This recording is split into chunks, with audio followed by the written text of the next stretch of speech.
J'ai l'immense plaisir d'appeler Madame Natacha Litisdorf à clore cette journée. Après, je donnerai la parole au président, M. Nicolier. Mais Mme Litisdorf nous reçoit à double titre. D'abord, évidemment, nous sommes dans la ville de Lausanne, donc en tant que municipal en charge de la direction du logement, de l'environnement et de l'architecture. Mais il se trouve que Mme Litisdorf est aussi, a aussi dans sa direction le service des parcs et domaines et forêts de la ville, et qui est un très très grand propriétaire de forêt puisqu'elle possède plus de 2000 hectares de forêt. Merci Natacha, et encore merci aussi pour l'effort que tu fais.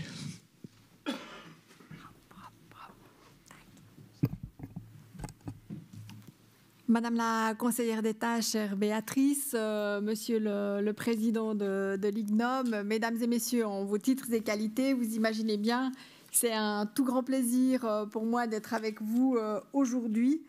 Et c'est aussi un plaisir dans la situation dans laquelle où je me trouve, où d'habitude, je n'ai pas tellement beaucoup l'occasion de sortir. Donc, merci de m'avoir aussi invité, même dans cet état-là.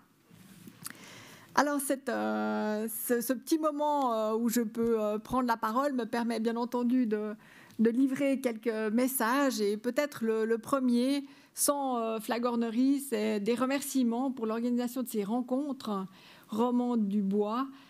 Ces rencontres, on l'a entendu encore ce matin dans le panel, qui permettent de dialoguer, qui permettent d'échanger des expériences, qui permettent de co-construire finalement une vision commune sur le patrimoine arboré et forestier.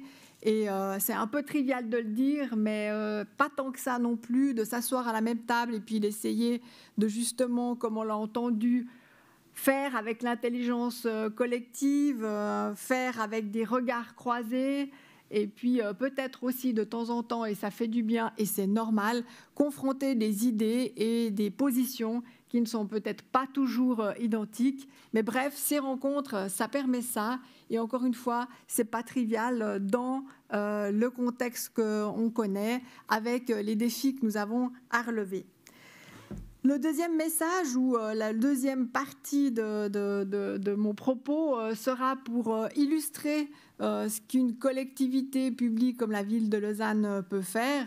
Et je commencerai par dire que finalement la volonté politique qui s'exprime à travers notre action, elle est certes au niveau de ce patrimoine arboré et forestier liée aux services, aux fonctions de ce patrimoine, comme la biodiversité, comme des espaces de récréation, comme un pan important de notre économie. Mais notre volonté politique s'exprime aussi à travers notre protection et de la valorisation de ce patrimoine, aussi parce qu'on pense la forêt, on pense les arbres pour eux-mêmes et pas forcément uniquement dans une vision utilitariste. À Lausanne, on a posé, si vous me passez l'expression, une stratégie pour le patrimoine arboré et forestier en 2018, une stratégie municipale avec différents axes que vous avez abordés dans les différentes thématiques dans ces journées de rencontres du bois.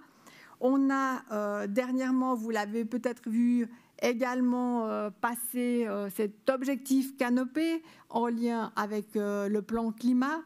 Nous avons, dans ce cadre-là, défini aussi une nouvelle unité, de travailler plutôt avec la surface foliaire, la canopée, plutôt qu'en unité d'arbres. C'est un petit changement de paradigme, pas si anodin que cela, mais qui nous permettra justement de répondre à ces défis qui sont en lien avec les changements climatiques. Nous avons des projets plus concrets, comme le parc naturel périurbain. On peut aussi remercier aujourd'hui la Confédération et le canton pour nous accompagner et poser aussi le cadre de ce genre de projet.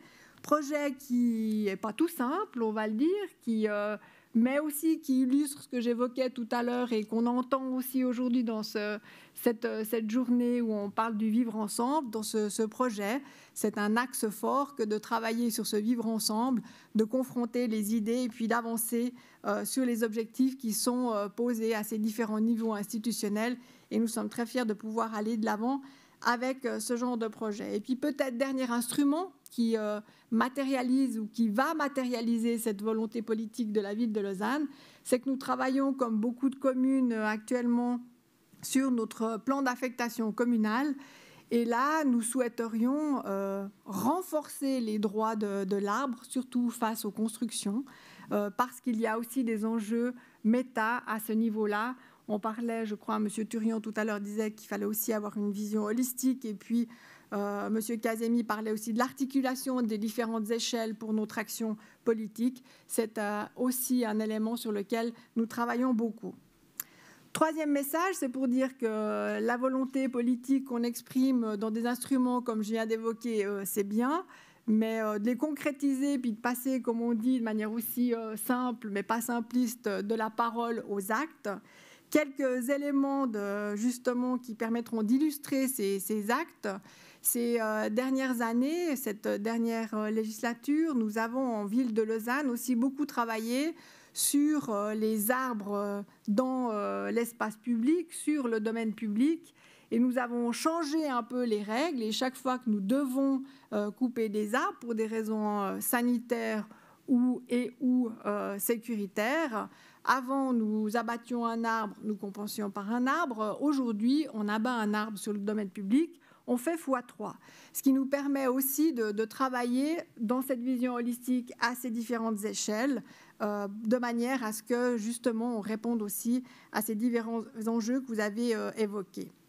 Dans le cadre des actes accomplis, je crois que le parc naturel périurbain en a accompli pas mal. Vous avez beaucoup, je crois, parlé aussi, et notamment ce matin, des aspects de sensibilisation, de communication. Je prendrai cet axe-là pour la concrétisation. On travaille beaucoup avec les écoles. On peut saluer le travail de toute l'équipe du parc, et notamment représentée aujourd'hui par sa directrice, Madame Sophie Chanel. On a là une vraie valeur ajoutée, une vraie capacité de justement faire de la sensibilisation, et puis peut-être après même on va dire de la socialisation à l'envers, parce qu'on sait très bien que quand les enfants rentrent à la maison, ils discutent avec leurs parents, et c'est comme ça que, si vous me passez l'expression, on peut faire percoler aussi la sensibilisation. C'est un des projets, un des actes forts de ce parc. Il y en a de nombreux, mais je ne peux pas tous les aborder, vous imaginez bien aujourd'hui. Et puis, peut-être dernier point très concret, vous l'avez évoqué dans une question aujourd'hui. La ville de Lausanne, vous l'avez vu, se développe, construit beaucoup d'écoquartiers notamment, et il y a une grande volonté qui se traduit par des actes de construire en bois. On a ces dernières années construit 3 collèges en bois, des anciennes écuries au chalet à Gobec. Je vous invite à visiter parce qu'on a l'impression que c'est la cathédrale du bois. C'est juste magnifique. Donc du bois lausannois, du bois local, du bois suisse.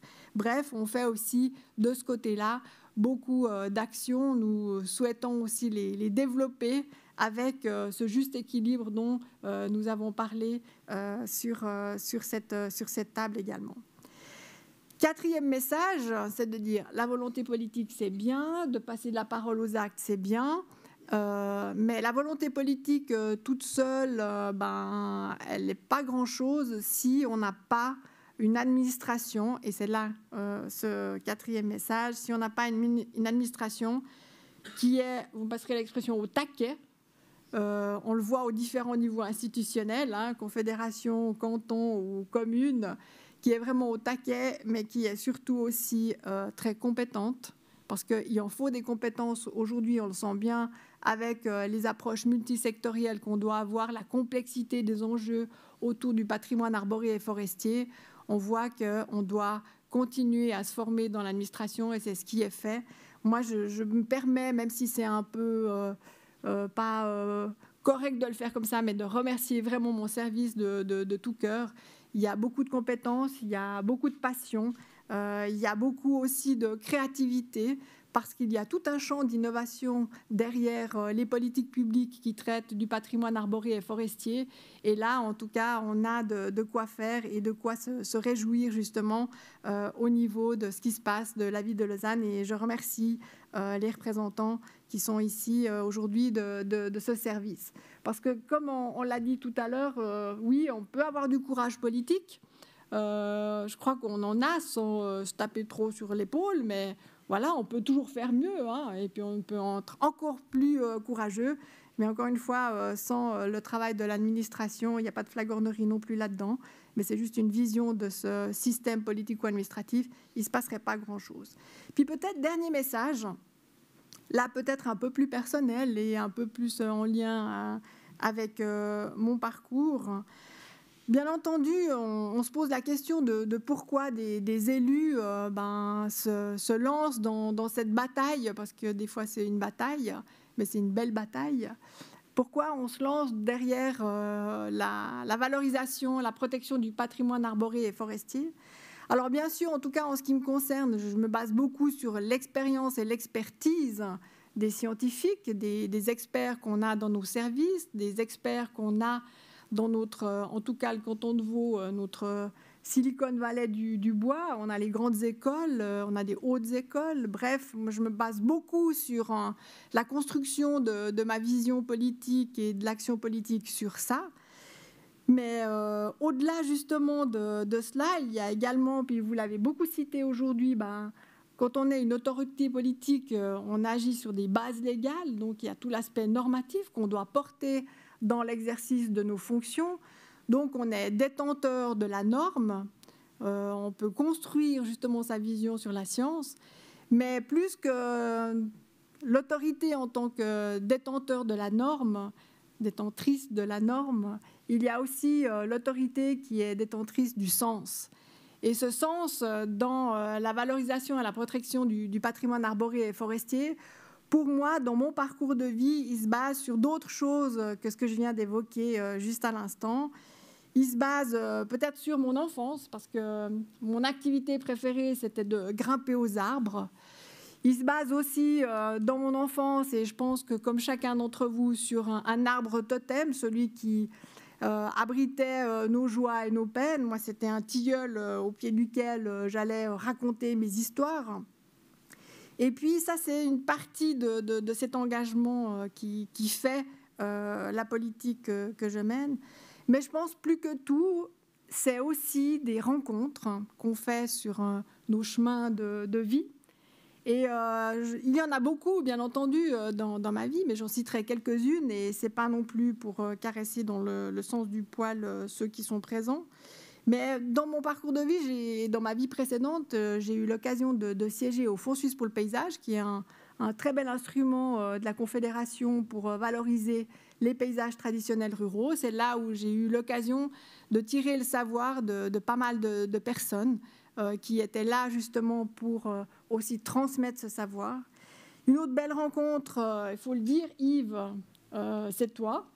Et je pense qu'on a, quand on parle d'expérience et d'expertise, peu d'expérience et d'expertise pointue comme la tienne, je tiens à la saluer. C'est aussi par ce genre de rencontre que j'ai pu former ma vision politique sur ce domaine-là notamment.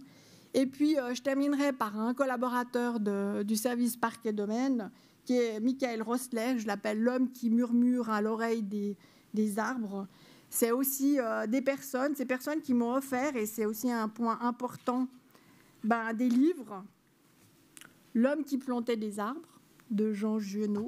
Et puis celui-ci, Du bon usage des arbres, un plaidoyer à l'attention des élus et des énarques, avec des petites dédicaces. C'est aussi par la littérature qu'on arrive à forger sa vision politique. Et c'est tous ces éléments-là qui montrent que, pour dire le mot de la fin en bref, une stratégie pour valoriser le patrimoine arboré et forestier, ce n'est pas une stratégie qui est monothématique, voire monomaniaque. C'est une stratégie qui regroupe les différentes énergies, les différentes disciplines. Et puis, c'est bien comme cela qu'on arrivera et qu'on parviendra à nos fins, je l'espère.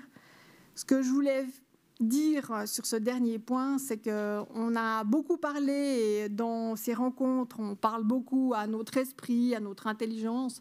On a senti aussi, notamment aujourd'hui avec ce panel, qu'on doit parler au cœur, aux sentiments, au sens, à des choses plus irrationnelles, aux tripes. Et c'est par cet ensemble-là qu'on sera mieux armé pour justement défendre ce patrimoine arboré et forestier. Voilà, je vous remercie toutes et tous. Je me réjouis de la suite de nos travaux entre ces différents niveaux institutionnels. Il y a encore beaucoup de choses à faire, mais on sent l'engouement et les belles intelligences et c'est comme ça qu'on y arrivera. Merci à toutes et à tous.